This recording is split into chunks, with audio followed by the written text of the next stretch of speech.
La Revolución de 1820 son los nombres con que la historiografía ha designado al conjunto de procesos revolucionarios que tuvieron lugar en Europa alrededor de 1820, como reacción a la restauración que se produjo como consecuencia de la derrota de la Francia revolucionaria y que restableció el antiguo régimen y la aplicación de los principios legitimistas del Congreso de Viena.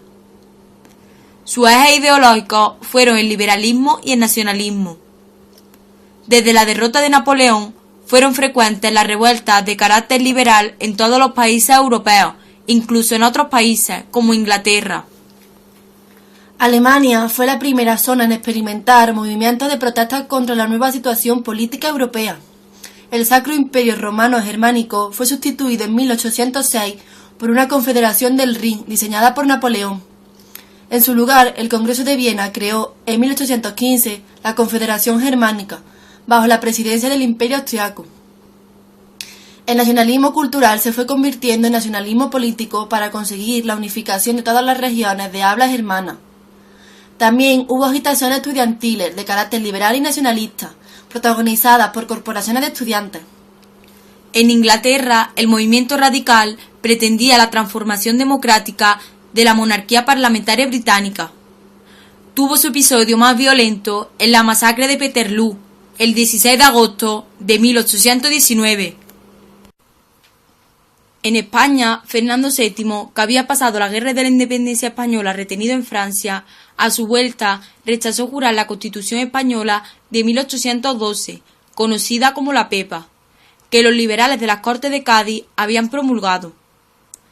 Restaurado en el trono como rey absoluto, comenzó una dura represión de los liberales, que intentaron una serie de pronunciamientos militares posteriormente fracasados.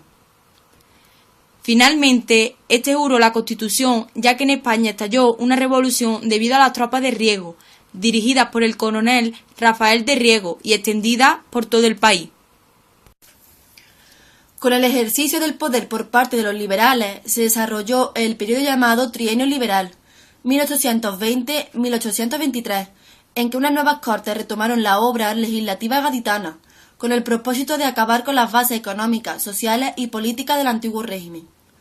La Santa Alianza se reunió en 1822 y decidió que Francia invadiese España para ayudar a Fernando VII y restaurar el absolutismo. Francia envió en 1823 un cuerpo expedicionario, los 100.000 hijos de San Luis, al mando del duque de Angulema, que fueron acorralando a las fuerzas leales al gobierno liberal hasta que, tras la batalla de Trocadero, acabaron bombardeando Cádiz y liberando al rey, quien volvió a gobernar de forma absoluta. En Portugal, la llamada Revolución Liberal de Oporto se inició en esa ciudad en agosto de 1820, entre la burguesía mercantil descontenta por la apertura de los puertos brasileños al mundo, y reclamaron una constitución. El principal objetivo de la revolución era la vuelta de la familia real que llevaba viviendo en Brasil desde la invasión de Napoleón. Se formó una asamblea constituyente y elaboraron una constitución inspirada en la española de 1812. El rey Juan VI tuvo que regresar a Portugal en 1821.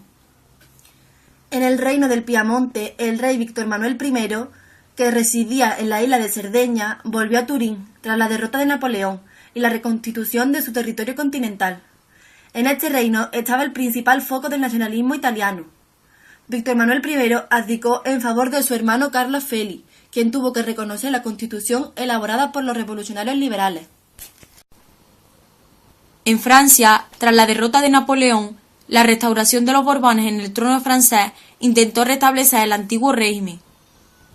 Francia era en los años 1820 uno de los centros de la reacción absolutista y protagonizó la intervención de los 100.000 hijos de San Luis que acabó con el trienio liberal en España.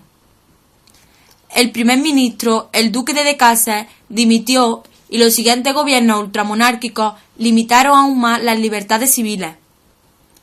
Rusia fue el último país en ser alcanzado por la oleada revolucionaria de 1820.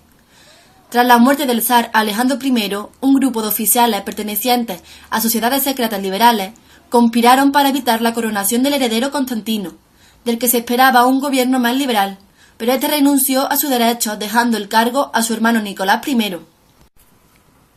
En Grecia, la revolución, que perseguía la independencia respecto al Imperio turco, fue apoyada por Gran Bretaña, Rusia y Francia. Tras una larga guerra que duró casi una década, concluyó en 1829 con el Tratado de Adrianópolis, por el que el Imperio turco reconocía la autonomía de Grecia, Serbia y los principados rumanos de Valaquia y Moldavia. Grecia obtuvo la independencia al año siguiente. Por último, en América se independizaron las colonias de España y Portugal, resultando de ello el nacimiento de diversas repúblicas.